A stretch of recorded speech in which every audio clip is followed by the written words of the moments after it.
Hi guys, in this tutorial I'm going to be showing you how you can add custom SKU on eBay in just one click. Now first thing you need to do, you want to just log in into your eBay store. Now first, and then you want to click on sell in the top right here.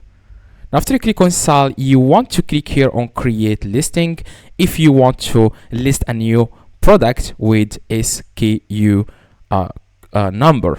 Now if you have like the product already on your eBay, you can click on edit next to it, but first you have to click on listings. Just move your mouse to listings, then click on active. Now after you click on active, you want to scroll down and then you will find all the products here.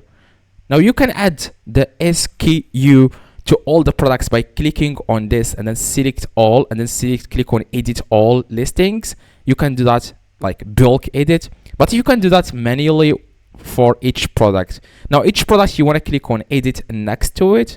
Now it's going to go to a product editor here. Now here is the place where you can add the number. Now just scroll down a little bit and you want to click on this that says, let me check here. You just need to click here. It says see title options next to the title where you can see the title. Here click on see title options.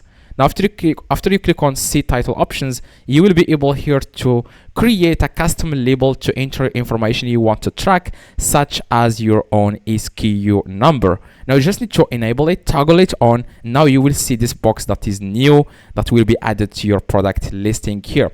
Now if you click here on here, it says here create custom label to enter information you want to track, such as your own SKU number. So you just need to add here your own SKU number. For me, I'm just going to add here black 123. That's the number I will add. Okay, now after that you want to fill out all the information here, and then scroll down and then click on reverse it, okay, or list it if it's a new product you are listing.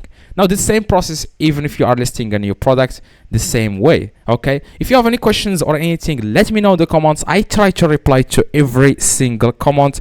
Just go to comments below and tell me exactly your question and I will reply to you. Okay, make sure to drop a like, that would be highly appreciated, and see you in the next tutorial.